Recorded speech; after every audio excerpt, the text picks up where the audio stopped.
तारीख़ व फ़ज़ाइल बैतुल मुक़द्दस, ये जगह मुसलमानों के लिए क्यों अहम है। बिस्मिल्लाहिर्रहमानिर्रहीम। अस्सलामु अलैकुम। मौज़ूज़ ख़ातीन व हज़रात, अरबों खरबों दरूद व सलाम ख़ातमुन नबिय्यीन सैयदना हज़रत मोहम्मद सल्लल्लाहु अलैहि वसल्लम पर, उनकी औलाद, उनकी आल पर अल्लाह ताला मग़फ़िरत फ़रमाए, आपकी मेरी सारी उम्मत के मुसलमानों की, आमीन। मौज़ूज़ ख़ातीन व हज़रात, आज की इस वीडियो में हम आपको बैतुल मुक़द्दस की तारीख़ और बैतुल मुक़द्दस के फ़ज़ाइल के बारे में बताएंगे। बैतुल मुक़द्दस मुसलमानों के लिए क्यों अहम है, और यहाँ ये भी जानेंगे कि जब सलीबियों ने बैतुल मुक़द्दस को फ़तह करना चाहा तो सुल्तान नूरुद्दीन ज़ंगी और सुल्तान सलाहुद्दीन अय्यूबी की मुजाहिदाना सरगर्मियाँ क्या थीं। बल्कि मस्जिद अक्सा की आज़ादी के हवाले से खूनी चांद का किस्सा भी आप इस वीडियो में जानेंगे, और हज़रत उमर रज़ियल्लाहु तआला अन्हु और हज़रत अबू उबैदा बिन जर्राह रज़ियल्लाहु तआला अन्हु और हज़रत खालिद बिन वलीद रज़ियल्लाहु तआला अन्हु के हवाले से भी आपको अनोखे राज बताएंगे। तो चलिए वीडियो का बाकायदा आगाज़ करते हैं, और सबसे पहले आपको यही बताते हैं कि जंग यरमूक की फ़तह की खुशखबरी जब मदीना पहुंची तो सब मुसलमानों में खुशी की लहर दौड़ गई और उन्होंने अल्लाह का शुक्र अदा किया। अब शाम का कोई कला मुसलमानों के लिए रुकावट नहीं था। बाज़ंतीनी हुक्मरान हरकल ने जब अपनी शिकस्त का अहवाल सुना तो अपने अहल व अयाल और साजो सामान के हमरा कुस्तंतुनिया फरार हो गया, और जाते जाते शाम की ज़मीन से मुखातिब होकर कहा, ऐ शाम, तुझे जुदाई पाने वाले का सलाम, तुझे अलविदा कहने वाले का सलाम, क्योंकि दिखाई नहीं देता कि वो कभी लौट कर तेरी तरफ आएगा। कोई रूमी कभी तेरी तरफ नहीं लौटेगा मगर डरते हुए। ऐ शाम, तुझ पर सलाम, कितना अच्छा है ये मुल्क जो दुश्मन के हाथ लगा है। अब आखिरी कला बैतुल मुक़द्दस था कि जिसे मुसलमानों को फतह करना था। तमाम मुसलमान दस्ते हज़रत अबू उबैदा बिन जर्राह रज़ियल्लाहु तआला अन्हु और हज़रत खालिद बिन वलीद रज़ियल्लाहु तआला अन्हु की क़यादत में बैतुल मुक़द्दस पहुँचे। मुसलमानों ने बैतुल मुक़द्दस का मुहासरा कर लिया, मगर वहाँ के लोगों ने जान लिया था कि अब जंग महाल है, लिहाजा उन्होंने अमन की शराइत तय करना शुरू कर दी। उन्होंने शर्त आयद की कि हज़रत उमर रज़ियल्लाहु तआला अन्हु खुद मदीना से आकर बैतुल मुक़द्दस का कब्ज़ा अपने हाथ में लें। मुसलमानों ने ये शराइत तस्लीम कर ली। हज़रत उमर रज़ियल्लाहु तआला अन्हु एक ग़ुलाम और अपने ऊँट को साथ लेकर मदीना से बैतुल मुक़द्दस की जानिब रवाना हुए। इसी मौका पर वो मशहूर वाक़या पेश आया कि आधे रास्ते हज़रत उमर रज़ियल्लाहु तआला अन्हु खुद ऊँट पर सवारी करते और आधे रास्ते उनका ग़ुलाम ऊँट पर सवार होता और वो पैदल चलते। जब आप रज़ियल्लाहु तआला अन्हु बैतुल मुक़द्दस में दाखिल हुए तो हालत ये थी कि आप रज़ियल्लाहु तआला अन्हु की पैदल चलने की बारी थी और आप रज़ियल्लाहु तआला अन्हु का ग़ुलाम ऊँट पर सवार था। इस शान से मुसलमानों के खलीफा और सिपा सालार आज़म शाम और इराक़ के फ़ातेह बैतुल मुक़द्दस में दाखिल हुए। ईसाइयों की किताबों में ये दर्ज था कि जो शख्स बैतुल मुक़द्दस फ़तह करेगा वो इसी शान से शहर में दाखिल होगा कि वो पैदल और उसका ग़ुलाम ऊँट पर सवार होगा। फिर इंतहाई अमन व अमान से पूरा शहर हज़रत उमर रज़ियल्लाहु तआला अन्हु के हवाले कर दिया गया। हज़रत उमर रज़ियल्लाहु तआला अन्हु एक गिरजे में दाखिल हुए तो नमाज का वक्त हो गया। पादरी ने आप रज़ियल्लाहु तआला अन्हु से कहा कि आप इधर ही नमाज अदा कर लें। आप रज़ियल्लाहु तआला अन्हु ने इनकार फरमाते हुए कहा कि आज अगर मैंने यहाँ नमाज अदा कर ली तो मुसलमान इस गिरजा घर को मस्जिद में तब्दील कर देंगे। फिर हज़रत उमर रज़ियल्लाहु तआला अन्हु ने गिरजा घर से बाहर आकर नमाज अदा की, और वो जगह कि जहाँ आप रज़ियल्लाहु तआला अन्हु ने नमाज पढ़ी वहाँ बाद में मस्जिद की बुनियाद रखी गई कि जो आज भी मस्जिद उमर के नाम से पहचानी जाती है। कई सौ साल बाद के जब ईसाइयों ने सलीबी जंगों के दौरान मुसलमानों से बैतुल मुक़द्दस दोबारा छीना तो मस्जिद उमर ही वो मकाम था कि जहाँ मुसलमानों का इतना कत्लेआम किया गया कि मुसलमानों का खून ईसाइयों के घोड़ों के घुटनों तक जा पहुंचा। इसके बरक्स जब हज़रत उमर रज़ियल्लाहु तआला अन्हु ने बैतुल मुक़द्दस फ़तह किया था तो हर शख्स को अमान दे दी गई थी। जिन मकामी लोगों ने कुस्तंतुनिया जाने की ख्वाहिश जाहिर की उनके लिए समुद्र तक के तमाम रास्तों पर पहरे बिठा दिए गए ताकि कोई भी उनका माल व असबाब न लूट सके और ना ही उनके इज्जत पर हाथ डाल सके। जो अमन की शराइत के तहत जाना चाहते थे उन तमाम लोगों को शान से रुखसत कर दिया गया। सूरह बनी इसराइल आयत नंबर 1 में पहले मस्जिदुल हराम का जिक्र फरमाया गया। ये अहदीस की रूह से कुर्रा अर्ज़ पर पहली मस्जिद है जिसे पहले हज़रत आदम अलैहिस्सलाम ने तामीर फरमाया, फिर हज़रत इब्राहीम अलैहिस्सलाम और हज़रत इस्माईल अलैहिस्सलाम ने खाना काबा की तामीर के बाद असर नो बनाया। हज़रत अबू ज़र गफ़ारी रज़ियल्लाहु तआला अन्हु से रिवायत है, मैंने एक बार नबी अकरम सल्लल्लाहु अलैहि वसल्लम से दरियाफ़्त फरमाया कि रूए अर्ज़ पर कौन सी पहली मस्जिद तामीर हुई। आप सल्लल्लाहु अलैहि वसल्लम ने फरमाया मस्जिदुल हराम। मैंने पूछा उसके बाद। आप सल्लल्लाहु अलैहि वसल्लम ने फरमाया मस्जिदुल अक्सा। मैंने दरियाफ़्त किया इन दोनों मसाजिद की तामीर के दरमियान कितना वक्फ़ा है। आप सल्लल्लाहु अलैहि वसल्लम ने फरमाया 40 बरस। मेराज से वापसी के बाद नबी करीम सल्लल्लाहु अलैहि वसल्लम ने सहाबा कराम को यकीनन दूर की मस्जिद के मकाम से मुतल्ला फरमाया होगा, जो तारीख़ इस्लाम में मस्जिद अक्सा के नाम से मशहूर हुई। जब उसरा व मेराज पेश आया तो बैतुल मुक़द्दस में मस्जिद अक्सा मौजूद नहीं थी। अल्लाह ताला ने मेराज से रसूल करीम पर अलका फरमाया कि इस जगह एक मस्जिद मौजूद थी। यही वजह है जब 638 में मुसलमानों ने बैतुल मुक़द्दस फतह किया तो खलीफा दोम हज़रत उमर रज़ी अल्लाह ताला ने इस मकाम पर एक आर्ज़ी मस्जिद तामीर फरमा दी। उमवी खुलफा के दौर में उस मकाम पर मस्जिद अक्सा तामीर की गई। उमवी खुलफा ही ने टीले के वस्त में गुंबद कुबतुल सुखरा भी तामीर कराया। गुंबद के दरमियान में एक चट्टान सुखरा मुशर्रफा वाक़े है। रिवायत है कि हजूर अकरम सल्लल्लाहु अलैहि वसल्लम इसी चट्टान पर कदम रखकर आसमान की जानिब रवाना हुए थे। मस्जिद अक्सा दीन इस्लाम में एक और वजह से भी अहम है। ये मुसलमान आलम का क़िबला अव्वल है। अहादीस में आया कि नबी करीम सल्लल्लाहु अलैहि वसल्लम और सहाबा कराम मक्का मुअज़्ज़मा में पिछले अंबिया की पैरवी करते हुए हरमुल शरीफ की समत नमाज अदा फरमाते थे। ये नमाज इस तरह पढ़ी जाती कि खाना काबा और मस्जिद अक्सा बैक वक्त सामने आ जाते। हिजरत मदीना के बाद भी 16-17 माह तक नबी करीम सल्लल्लाहु अलैहि वसल्लम मस्जिद अक्सा की जानिब रुख करके इबादत इलाही फरमाते रहे। आखिर सूरह बकरा की आयत 142 से 144 नाजिल हुई और अल्लाह ताला ने खाना काबा को मुसलमानों का किबला मुकर्रर फरमाया। चुनांचे अल्लाह ताला का इरशाद है कि बेवकूफ़ लोग कहेंगे कि किस चीज़ ने मुसलमानों को उनके किबले से फेर दिया जिस पर वो थे। कह दो मशरिक और मगरिब अल्लाह ही का है, वो जिसे चाहता है सीधा रास्ता दिखाता है। और इसी तरह हमने तुम्हें बरगज़ीदा उम्मत बनाया ताकि तुम और लोगों पर गवाह हो और रसूल तुम पर गवाह हो। और हमने वो किबला नहीं बनाया था जिस पर आप पहले थे, मगर इसलिए कि हम मालूम अलग करें उसको जो रसूल की पैरवी करता है उससे जो उल्टे पांव फिर जाता है। और बेशक ये बात भारी है सिवाय उनके जिन्हें अल्लाह ने हिदायत दी, और अल्लाह तुम्हारे ईमान को ज़ाय नहीं करेगा। बेशक अल्लाह लोगों पर बड़ा मेहरबान निहायत रहम वाला है। बेशक हम आपके मुंह का आसमान की तरफ फिरना देख रहे हैं, सो हम आपको उस किबले की तरफ फेर देंगे जिसे आप पसंद करते हैं। बस अब अपना मुंह मस्जिद हराम की तरफ फेर लीजिए, और जहां कहीं तुम हुआ करो अपने मुंहों को उसी की तरफ फेर लिया करो। और बेशक वो लोग जिन्हें किताब दी गई है यकीनन जानते हैं कि वही हक है उनके रब की तरफ से, और अल्लाह उससे बेखबर नहीं जो वो कर रहे हैं। हैरत अंगेज़ बात यह है कि जब उसरा व मेराज ज़हूर पजीर हुए और नबी करीम सल्लल्लाहु अलैहि वसल्लम सहाबा कराम की मायत में मस्जिद अक्सा की जानिब रुख फरमाकर नमाज अदा फरमाते रहे तो उस मस्जिद का नामो निशान नहीं था। वजह यह कि नसारा ने इस मकाम को कूड़ा खाना बना रखा था। यह मुकद्दस मकाम बनी इसराइल के गुनाहों और बद अमालियों की वजह से इस हाल तक पहुंचा। ये मुसलमान है जिन्होंने इस मकाम को पस्ती की इंतहा से निकाला और उसे फिर दुनिया में आला इज्जत और एहतराम का मस्कन बना दिया। मुसलमान आलम आज इस मकाम को हरम शरीफ कहते हैं। यहूद व नसारा में टेम्पल माउंट कहलाता है।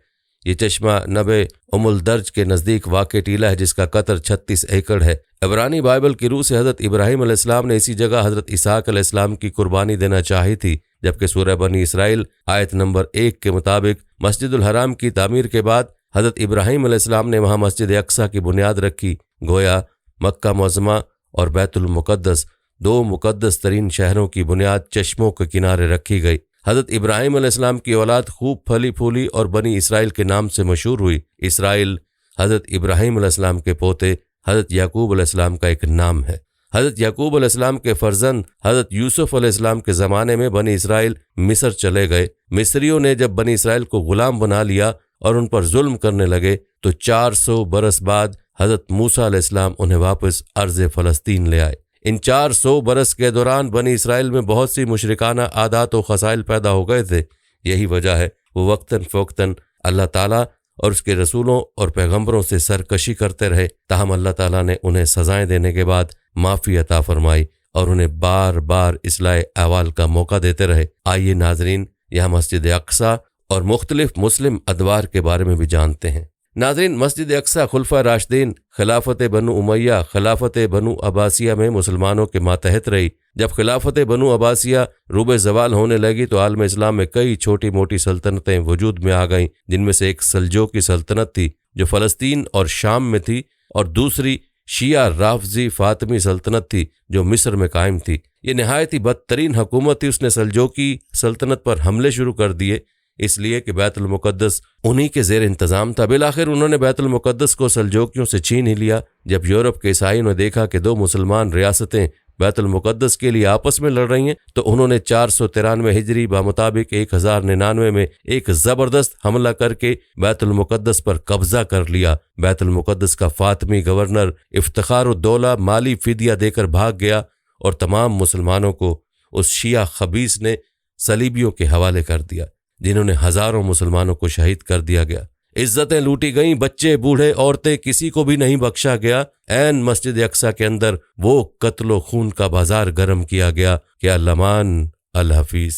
उसके बाद मस्जिद अक्सा को गिरजा घर में तब्दील कर दिया गया और कुबत उस सुखरा पर सलीब नस्ब कर दी गई और मस्जिद अक्सा के बरामदे को घोड़ों का अस्तबल बनाया गया और फिर 90 साल तक मस्जिद अक्सा सलीबियों के नापाक हाथों में चली गई और ईसाई फ़लस्तीन के एक अच्छे खासे रकबे पर काबिज हो गए। नाज़रीन, यहाँ ये भी जानते हैं कि जब सलीबियों ने बैतुल मुक़द्दस को फतह करना चाहा तो सुल्तान नूरुद्दीन जंगी और सुल्तान सलाहुद्दीन अयूबी की मुजाहिदाना सरगर्मियाँ क्या थीं। नाज़रीन, अल्लाह ताला ने उसी दौर में सुल्तान नूरुद्दीन जंगी रहमतुल्लाह अलैह को सरजमीन शाम में सलीबियों के मुकाबले के लिए खड़ा किया। मस्जिद अक्सा फतह करने के बाद सलीबियों के हौसले इतने बुलंद हो गए कि उन्होंने मक्का मुकरमा और मदीना मुनव्वरा की फतह के ख्वाब देखने शुरू कर दिए। बल्कि उन्होंने अपने एक लश्कर जरार समुद्री रास्ते से राबिग रवाना कर दिया ताकि वहां से ये लश्कर मक्का मुकरमा और मदीना मुनव्वरा दोनों पर हमला आवर हो। लेकिन अल्लाह ताला जज़ाए खैर अता फरमाए, सुल्तान नूरुद्दीन जंगी रहमतुल्लाह अलैह को उन्होंने इंतहाई बर्क रफ्तारी के साथ अपनी फौजों को खुश्की के रास्ते राबिग रवाना कर दिया। राबिग के साहिल पर इस्लामी अफवाज सलीबियों के लिए मौत बनकर तैयार खड़ी थीं। नूरुद्दीन जंगी रहमतुल्लाह अलैह की अफवाज ने न सिर्फ सलीबियों का मर्दानावार मुकाबला किया बल्कि उनको इस तरह ख़त्म किया कि उनका कोई फौजी पलटकर फिर फ़लस्तीन नहीं जा सका। इससे सलीबियों के हौसले इस तरह पस्त हुए कि वो मक्का और मदीना के ख्वाब भूल गए। इसी दौरान सुल्तान जंगी की वफ़ात हो गई तो अल्लाह ताला ने उनकी जगह गाज़ी मिल्लत सुल्तान सलाहुद्दीन अयूबी रहमतुल्लाह अलैह को बैतुल मुक़द्दस की आज़ादी के लिए खड़ा कर दिया, जिन्होंने बेशुमार मार्कों में यूरोपी सलीबियों को शर्मनाक शिकस्तें दी। लेकिन उनकी सबसे बदतरीन शिकस्त हुतैन के मार्के में हुई, जिसमें 30,000 से ज़्यादा ईसाई मारे गए और 30,000 से ज़्यादा गिरफ्तार हुए, जिनमें अक्सर यूरोपीय रियासतों के शहजादे थे। ये मार्का 25 रबीउस्सानी 583 बामुताबिक 4 जुलाई 1187 को पेश आया। इस मार्के के सिर्फ 3 माह बाद 27 रजब 583 को सुल्तान सलाहुद्दीन अयूबी ने बैतुल मुक़द्दस को दोबारा फतह करके मस्जिद अक्सा को नसरानियों की गलाजत से पाक किया और उस पर लगी हुई सलीब तोड़ी और उसके मीनारों से फिर से अल्लाह अकबर की सदा गूंजने लगी। जब तक बैतुल मुक़द्दस सलीबियों के चुंगल में था, सुल्तान सलाहुद्दीन अयूबी रहमतुल्लाह अलैह ने मुर्गे बिस्मल की तरह तड़पते रहे। उनके चेहरे पर हज़्न मेलाल के आसार नुमाया रहते थे। किसी ने उनसे इसका सबब पूछा तो उस अल्लाह के शेर ने जवाब दिया, मुझे क्यों कर खुशी और कैसे खाना अच्छा लगे और कैसे आराम से सोने की लज्जत आए, जबकि बैतुल मुक़द्दस सलीबियों के कब्जे में है। सुल्तान सलाहुद्दीन अयूबी ने सलीबियों के साथ मिस्र की राफजी फातमी हुकूमत को भी ख़त्म कर दिया, जिसने बैतुल मुक़द्दस को सलीबियों के हाथ में गिरवी रखा था। आइए नाजरीन, यहाँ आपको मस्जिद अक्सा और उस्मानी खिलाफत के दौर के बारे में भी बताते हैं। नाजरीन, अहद अयूबी के बाद फिर ममलिकों का दौर आया। उस दौर में भी मस्जिद अक्सा मुसलमानों के हाथों में महफूज रही। फिर तुर्की के उस्मानी खुलफा बैतुल मुक़द्दस और हरमैन शरफैन के वारिस बने। उन्होंने भी मस्जिद अक्सा और हरमैन की बेमिसाल खिदमत की। 19वीं सदी के अवाइल तक यहूद की बैतुल मुक़द्दस या फ़लस्तीन के इलाके में कोई आबादी नहीं थी। तकरीबन 1750 साल तक उनका इस मुक़द्दस सरजमीन पर कोई वजूद बाकी नहीं रहा। 1838 से सरजमीन में उनकी दिलचस्पी शुरू हो गई और इक्का दुक्का यहूदी ख़ानदान फ़लस्तीन की तरफ हिजरत करने लगा। इसी दौरान 1897 में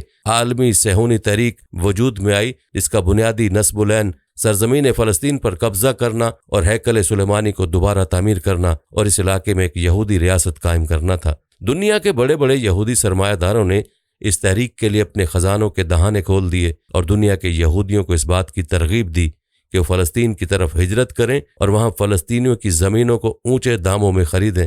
लेकिन ये काम खिलाफत उस्मानिया की इजाज़त के बगैर बड़े पैमाने पर नहीं हो सकता था। इसके लिए सहूनी तहरीक का आलमी सदर थियोडोर हर्टज़ल खिलाफत उस्मानिया के सरबराह सुल्तान अब्दुल हमीद सानी रहमतुल्लाह अलैह से मुलाकात के लिए इस्तांबुल गया।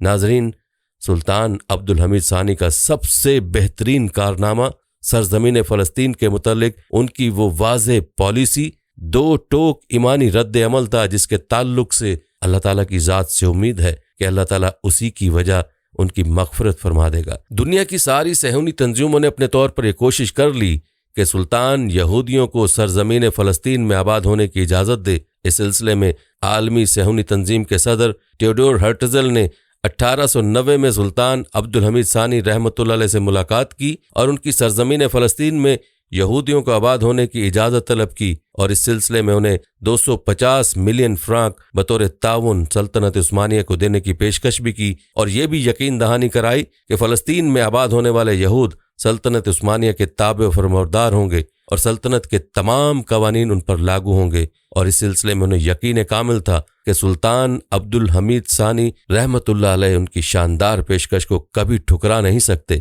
इसलिए कि दौलत उस्मानिया अपने बदतरीन मालियाती बहरान से गुजर रही थी। बैरूनी कर्ज इस कदर ज्यादा हो चुके थे कि सल्तनत असल कर्ज तो कुजा सूद भी अदा करने से कासिर थी। यूरोप के इस मर्द बीमार में वो दम खम बाकी नहीं था कि इस गरां कदर इमदाद को ठुकरा दे, जिससे उसकी कई मुश्किलात और परेशानियों का मदावा हो जाता और सुल्तान अब्दुल हमीद सानी की रोशन ख्याली और मजहबी रवादारी के डंके चहार दांगे आलम में बजाए जाते और उसके साथ ही सल्तनत उस्मानिया को और सुल्तान को बका की मोहलत के कुछ साल मजीद मिल जाते। लेकिन कुर्बान जाऊं सुल्तान अब्दुल हमीद सानी की ज़ात पर। उन्होंने तमाम मादी और सोने चांदी के ढेर को देखकर अपने ईमान का सौदा करने से साफ इनकार कर दिया। वाज़े और दो टोक अल्फाज में टेओडोर हर्टज़ल और उसके वफ्द को बतलाया कि अल्लाह की कसम बैतुल मुक़द्दस की एक मुट्ठी भर मट्टी मुझे इस चीज़ से ज़्यादा महबूब है जिसकी तुम मुझे लालच दिला रहे हो। फ़लस्तीनी सरजमीन को हमारे आबाओ अजदाद ने अपने खून से हासिल किया था और जब तक मैं जिंदा हूँ ये मुझसे पैसों के बदले नहीं खरीदी जा सकती। जब मैं मर जाऊँ तो शायद तुम इसे मुफ्त ही हासिल कर लो। नाजरीन, उन्होंने कहा कि ये मेरे लिए नामुमकिन है कि मैं सरजमीन फ़लस्तीन की एक बालिश ज़मीन भी फ़रोख्त करूँ, इसलिए कि ये सरजमीन मेरी नहीं बल्कि उम्मत की है। यहूद अपनी को मिलियन की रकम को अपनी जेब में रखें और सरजमीन फ़लस्तीन पर सिर्फ एक ही हालत में मुफ्त में कब्जा कर सकते हैं और वो उसी वक्त होगा कि जब सल्तनत उस्मानिया का खात्मा हो जाए और सेहूनी अपने सियासी नुमाइंदों को मुंतखब करके सरजमीन फ़लस्तीन पर अपनी हुकूमत कायम करना चाहते हैं और मैं उनके लालची इरादों को अच्छी तरह भांप चुका हूँ। वो निहायत सादा होंगे अगर उन्होंने मेरे मुतल्लिक ये गुमान कर लिया कि मैं उनकी पेशकश को कबूल कर लूंगा। टेओडोर हर्टज़ल अपने दीनी भाइयों के लिए एक होमलैंड चाहता था, लेकिन उसे याद रखना चाहिए कि मक्कारी हर मसले को हल करने के लिए काफ़ी नहीं। नाजरीन, सुल्तान अब्दुल हमीद सानी कहते हैं कि आखिर यहूद कुदस के पीछे ही क्यों पड़े हैं। सरजमीन फ़लस्तीन हर वक्त और हर ज़माने में हमारी सरजमीन रही है और इसी तरह हमारी रहेगी। ये हमारे मुक़द्दस शहरों में से एक है और इस्लामी सरजमीन पर वाक़ है, तो इसलिए ज़रूरी है कि बैतुल मुक़द्दस हमारे कब्ज़े में रहे। अगर सरजमीन फ़लस्तीन में यहूदियों को वतन बनाने और उसकी तरफ उनको हिजरत करने को ना रोका जाए तो गोया कि हम अपने दीनी फ़लस्तीनी भाइयों की करारदाद मौत पर दस्तखत कर रहे हैं। नाजरीन, सुल्तान अब्दुल हमीद सानी की ईमानी गैरत ने एक लम्हे के लिए भी उसको बर्दाश्त नहीं किया कि दुनिया की रजील तरीन कौम को उस मुक़द्दस सरजमीन पर आबाद करके मिल्लत इस्लामिया के सीने में खंजर घोंपे। हालांकि वो अच्छी तरह जानते थे कि उनका इक़दाम सारी दुनिया के सेहूनी, सलीबी और मासूनी तंजीमों को सीख पा कर देगा और ये सारी ताकतें अपनी तमाम सलाहियतों के साथ उनकी ज़ात के खिलाफ एक भरपूर प्रोपेगेंडे के साथ उठ खड़ी होंगी और सल्तनत उस्मानिया को बीखोबंद से उखाड़ फेंकने की कोशिश करेंगे। लेकिन इन तमाम खदशात के बावजूद उस मर्द मोमिन ने एक लम्हे के लिए भी अपने मौक़िफ़ में कोई लचक नहीं दिखाई, बल्कि पूरी जुर्रत और बेबाकी के साथ अपने इक़्तिदार और सल्तनत की कुर्बानी देने के लिए तैयार हो गया। फिर वो वक्त भी आया कि सेहूनियों ने 1909 को सुल्तान अब्दुल हमीद सानी रहमतुल्लाह अलैह को खिलाफत से माजूल कर दिया। लेकिन अफसोस कि सेहूनियों और मासूनियों ने काम बजाय खुद अंजाम देने के महमूद शौकत बादशाह, मुस्तफ़ा कमाल पाशा, अतातुर्क जैसे ज़मीर फरोशों से करवाया, जो अपने आप को मुसलमान और तुर्क कहते और इत्तेहाद और तरक्की का नकीब गर्दानते थे। नाजरीन, तो इस तरह मस्जिद अक्सा का वज़ीम मुहाफ़िज़, जिसने सेहूनियों की नाक में नकेल डाल रखी थी, यहूदियों की साजिशों और उम्मत इस्लामिया के गद्दारों की भेंट चढ़ गया। आइए नाजरीन, यहाँ आपको मस्जिद अक्सा और सेहूनी साजिशों के बारे में भी बताते हैं। नाजरीन, सेहूनियों ने देखा कि जब तक सल्तनत उस्मानिया बाकी है, इस वक्त तक फ़लस्तीन और बैतुल मुक़द्दस के मुतालिक उसके अज़ाइम पाया तकमील को नहीं पहुँच सकते। उसके लिए उन्होंने तुर्की अफवाज में ज़्यादा से ज़्यादा अपने एजेंटों को भर्ती करवाया, जो नाम के तो मुसलमान थे लेकिन उनको दिलो दिमाग यहूदियों के पास गिरवी थे, जिनमें से एक मुस्तफ़ा कमाल अतातुर्क भी था। इसी दौरान 28 जुलाई 1914 को पहली आलमी जंग छिड़ गई, जिसमें एक तरफ जर्मनी, इटली और उसके हुल्फा थे, तो दूसरी तरफ बरतानिया, फ्रांस, रूस और अमेरिका वगैरह थे। इसमें सल्तनत उस्मानिया का अपना कोई मसला नहीं था और ना ही उस जंग से उसका कोई करीबी या दूर का ताल्लुक था, लेकिन सहूनियों के प्लान पर अमल करते हुए गद्दार मिल्लत मुस्तफ़ा कमाल अतातुर्क ने सल्तनत उस्मानिया को जबरदस्ती उस जंग में दाखिल कर दिया। उधर बरतानिया ने अरबों को तुर्कों के खिलाफ भड़काकर उन्हें अजीम अरबी सल्तनत का ख्वाब दिखाया, जिससे मुतासिर होकर शरीफ मक्का हुसैन बिन अब्दुल्ला ने तुर्कों से बगावत का ऐलान कर दिया। ये वही शरीफ मक्का है जिसकी औलाद आज भी उर्दन पर हुकूमत कर रही है। और लॉरेंस ऑफ अरबिया ने कई अरब बद्दू कबाइल को तुर्की अफवाज के खिलाफ भड़का दिया, जिसकी वजह से सारा अरब खिलाफत उस्मानिया से बागी होकर बरतानिया और फ्रांस की साजिशों का शिकार हो गया। इसी दौरान सेहूनियों की आलमी तंजीम के सदर वाइज मैन ने अंग्रेजों को ये पेशकश की कि अगर वो जंग जीतकर फलस्तीन की सरजमीन पर यहूदियों का वतन कायम कर दें तो इस जंग में यहूदियों के सारे खजाने उनके कदमों तले कुर्बान कर दिए जाएंगे। चुनाचे बरतानिया के वजीर खारजा जेम्स बल्फोर ने 2 नवंबर 1917 को यहूदियों से ये वादा किया कि उनके लिए फलस्तीन में एक होमलैंड कायम करेंगे। तारीख में इसे मुआहदा बिल्फोर या ऐलान बिल्फोर कहा जाता है। इस ऐलान के साथ ही सारी दुनिया के यहूदियों ने फलस्तीन की तरफ हिजरत करनी शुरू कर दी और उनकी आबादी में बेतहाशा इजाफा होने लगा। आखिर नवंबर 1918 को पहली जंग अजीम का खात्मा हुआ, जिसके नतीजे में खिलाफत उस्मानिया ताश के पत्तों की तरह बिखर गई। इराक, हिजाज और फलस्तीन, उर्दन और मिस्र वगैरह पर बरतानिया का कब्जा हो गया और लबनान और शाम पर फ्रांस का कब्जा हो गया। फ्रांसीसी जनरल हेनरी गोरो दमिश्क पर कब्जे के बाद सुल्तान सलाहुद्दीन रहमतुल्लाह अलैह की कब्र पर गया और अपने बूट का कदम उनकी कब्र पर रखकर कहा, सलाहुद्दीन हम आ गए। और दिसंबर 1917 में ब्रिटिश जर्नल एलन बी फातिहाना अंदाज में बैतुल मुकद्दस में दाखिल हुआ और बड़े फख्र से कहा, मैं आखिरी सलीबी हूँ। नाज़रीन, पहली जंग अजीम के बाद अंग्रेजों ने शरीफ मक्का को हिजाज का, उसके एक बेटे अब्दुल्ला को उर्दन का और दूसरे बेटे फैसल को इराक का बादशाह बना दिया। लेकिन ये सिर्फ कठपुतली हुक्मरान थे, असल हुकूमत खुद अंग्रेज कर रहे थे। इस दौरान फलस्तीन में यहूदी धड़ाधड़ आबाद होने लगे और बरतानवी हुकूमत हर तरह से उनकी मदद और हिफाजत करने लगी। नाज़रीन, पहली जंग अजीम दिसंबर 1917 के दौरान अंग्रेजों ने बैतुल मुकद्दस और फलस्तीन पर कब्जा करके यहूदियों को आबाद होने की आम इजाजत दे दी। आज ये अमर मुसलमानों के लिए बाइस शर्म है कि उनका किबला अव्वल और वो जमीन जो बरकतों का खजाना था, आज मुसलमानों के हाथों से छिन चुकी है। पहली दूसरी जंग अजीम के बाद 1948 में मुसलमानों के सीने में खंजर की तरह इसराइल को पेवस्त कर दिया गया। फिर अरबों की नाअहली की वजह से इसराइल ने उनको 1967 की 6 रोज़ा अरब इसराइल जंग में इबरतनाक शिकस्त से दोचार कर दिया। फलस्तीन को आज़ादी तो क्या मिलती, सेनाई और गोलान की पहाड़ियों पर कब्जा करके मशरकी यरूशलेम बैतुल मुकद्दस का इलाका भी इसराइल के कब्जे में ले लिया गया। उसके बाद सूरत हाल यहाँ तक आन पहुंची कि 21 अगस्त 1969 को एक ऑस्ट्रेलवी यहूदी डेनिस माइकल रूहान ने किबला अव्वल को आग लगा दी, जिससे मस्जिद अक्सा 3 घंटे तक आग की लपेट में रही और जनूब मशरिक की जानिब ऐन किबले की तरफ का बड़ा हिस्सा गिर पड़ा। महराब में मौजूद मिंबर भी नजर आतिश हो गया। इस अलमनाक वाक़े के बाद ख्वाब गफलत में डूबी हुई उम्मत मुसलमा की आंख एक लम्हे के लिए बेदार हुई और सानहे के तकरीबन 1 माह बाद 25 सितंबर 1969 को मराकश के शहर रबात में OIC का क़याम अमल में लाया गया। लेकिन ये इदारा जो अल-कुद्स की आज़ादी और उम्मत मुसलमा के इत्तेहाद की खातिर वजूद में आया था, आज एक दफ्तर में सिमट कर रह गया। आज फ़लस्तीन का मसला आलम इस्लाम का मसला ही नजर नहीं आता। आज भी मुसलमानों का किबला अव्वल पुकार पुकार कर मुसलमानों की गैरत को झंझोड़ रहा है के हवाले से।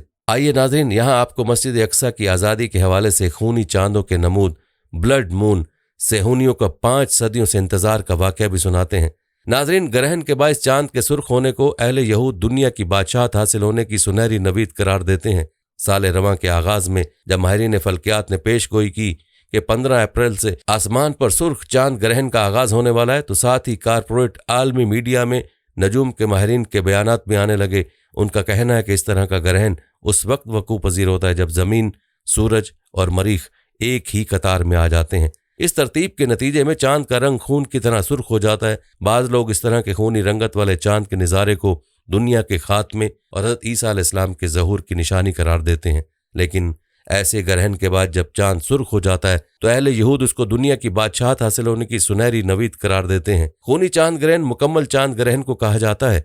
अमरीकी खलाए इदारे नासा ने भी साल 2014 और 2015 में ब्लड मून के बारे में तस्दीक की है कि ये चांद वक्फे से 4 मरतबा नमूदार होंगे। उसके साथ ही दुनिया भर में यहूदी बादशाहत की बहस को बहुत ही गैर महसूस तरीके से छेड़ दिया गया, जिसमें अब तदरीज गर्मी लाई जा रही। रवां साल खूनी चांद का नज़ारा आसमान पर देखा जा सकेगा। अप्रैल में यह मुनफरिद नज़ारा 1 हफ्ते तक देखा गया। यह मंजर उस वक्त तक कायम रहा जब तक मरीख और जमीन के दरमियान फासला 9 करोड़ 20 लाख मील न हो गया। रिपोर्ट के मुताबिक गुज़श्ता 5 सदियों के दौरान ऐसे खूनी चांद ग्रहण 3 बार वकूअ पजीर हो चुके हैं। यहूदियों की मुकद्दस किताब तालमूद में है कि जब ऐसा चांद ग्रहण लगता है तो बनी इसराइल के लिए बुरा शगुन होता है, दुनिया पर तलवार का साया पड़ जाता है, मगर यह हमारी फतह की निशानी भी है। यहूदी बज़ाहिर इल्म नजूम पर यकीन नहीं रखते, लेकिन 2000 साल से वो सुर्ख चांद ग्रहण का मुताला कर रहे हैं। वो सूरज और चांद ग्रहणों के दौरान कुर्रा अर्ज की तब्दीलियों का मुशाहिदा मुताला अपनी मुकद्दस किताबों की रोशनी में ज़रूर करते हैं। इस मकसद के लिए बाकायदा एक सेल कायम किया गया है, जिसके मुताबिक माजी में जब भी खूनी चांद ग्रहण एक तरतीब से जाहिर हुए तो बनी इसराइल पर हमेशा आफत आई, मगर उनके अकीदे के मुताबिक इस आफत में उनकी यकीनी फतह भी पोशीदा रही है। तारीख में ऐसा मुतअद्दिद बार हो चुका है। चांद का ये खूनी नज़ारा हमेशा से यहूदियों के मजहबी त्योहारों के दौरान ही वकूअ पजीर होता है। इससे कबल ये चांद ग्रहण 2 यहूदी मजहबी त्योहारों के दौरान मुसलसल रूनुमा हुए। पहली मरतबा 1492 और 93 में जब स्पेन को मलका इजाबेला और फेर्डिनेंड ने फतह किया तो यहूदियों और मुसलमानों पर आफताब पड़ी और उन्हें जबरन ईसाई बनाया गया। जो नहीं हुए उन्हें बहुत बड़े पैमाने पर तहक़ीक़ किया गया और गुलाम बनाया गया। यहूदियों को खासतौर पर हफ्ते के दिन कारोबार करने और सूअर खाने पर मजबूर किया गया। दूसरी बार 4 खूनी चांद ग्रहणों की सीरीज 1949 और 50 में शुरू हुई तो इसराइल की रियासत कायम हुई और डेविड बिन गोरिया की हुकूमत बनी, मगर अरब ममालिक ने मिलकर इसराइल पर हमला किया। तीसरी मरतबा 1967 और 68 में 4 सुर्ख चांद चढ़े तो अरब इसराइल जंग छिड़ गई। इस जंग में इसराइल की मदद अमेरिका ने की और यूं 2000 साल बाद बैतुल मुकद्दस यरूशलेम पर यहूदियों का कब्जा हो गया। गुज़श्ता कई साल से 4 खूनी चांद की सीरीज का इंतजार वाले अब फिर पुरुमीद हैं कि दुनिया पर उनकी बादशाहत कायम होने वाली है। यूं सुर्ख चांदों के हवाले से यहूदियों का अकीदा खासा पेचीदा है। इन चांद ग्रहणों के बरसों में जहां उन्हें अलमियों का सामना करना पड़ता है, वहां वो उसे अपने माली इस्तेहकाम और इक़्तिदार के लिए बाइस बरकत भी करार देते हैं। ये उन मुहावरों के ऐन मसदाक है जिनमें हर गम के बाद खुशी की नवीद दी जाती है। 21वीं सदी का पहला खूनी चांद ग्रहण अप्रैल 2014 में लग चुका। इस दौरान उनका 7 रोज़ा मशहूर त्यौहार यदुश जारी था। इस त्यौहार पर यहूदी अपनी मखसूस रोटी पकाते हैं और अपने माबूद के सामने कुर्बानी भी देते हैं। जबकि दूसरा खूनी चांद 8 अक्टूबर 2014 को चढ़ा। इस दौरान यहूदियों का मशहूर मजहबी दिन स्कोट आया, जिसके आखिर में योम कपूर आया। इस त्यौहार को यहूदी मिस्र से सहराए सीना में आमद और वहां अपनी 40 साला दरबादरी की याद के तौर पर मनाते हैं। नए साल में तीसरा खूनी चांद 4 अप्रैल 2015 को तलू हुआ और ये यदिश के दिनों में आया।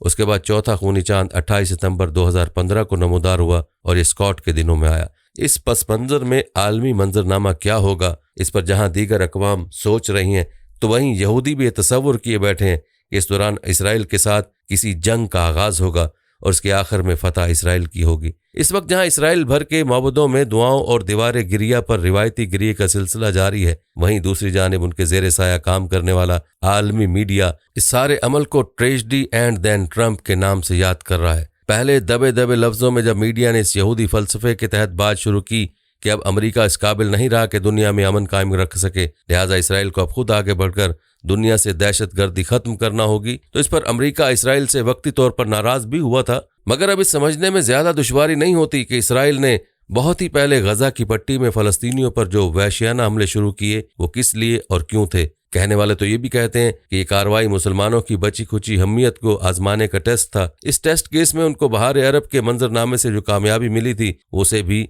रवां साल के पहले खूनी चांद से ताबीर कर रहे हैं। आज ये बात सब जानते हैं कि पाकिस्तान के एटमी धमाकों के बाद से अहले यहूद की नींदें हराम हो चुकी हैं, इसलिए ये कहना बेजाना होगा कि बहार अरब से दाइश तक की सूरत हाल के बाद उनका असल हदफ पाकिस्तान के वो एटमी असासे हैं जिनका जिक्र मारूफ किताब ओबामा वार में हो चुका है कि किस तरह पाकिस्तान को इन एटमी असासों से महरूम करना है। अब इसराइली और अमेरिकी मीडिया में आने वाले दिनों के बारे में जो अजीब और गरीब पेशगोइयां पेश की जा रही हैं, उनके पीछे कार फरमा अवामिल को फौरी तौर पर समझने की अशद जरूरत है। एक मीडिया रिपोर्ट के मुताबिक इसराइल ने अंदोह के बाद कामयाबी के फलसफे पर गुज़श्ता 4 साल से काम शुरू कर रखा है और बहार अरब उसका एक शाखसाना है। अगर ये बात सच है तो फिर पाकिस्तान की तेजी से बदलती हुई सियासी, समाजी, इक्तसादी और अस्की सूरत हाल के पस मंज़र और पेश मंज़र को सामने रखकर बहुत कुछ करने की अशद ज़रूरत होगी कि अब दरहकीकत जिस चीज़ से दुनिया इस्लाम को ख़तरा दरपेश है वो यहूदियों का चौथा और आखिरी मंसूबा है, जिसके लिए वो 2000 साल से बेताब हैं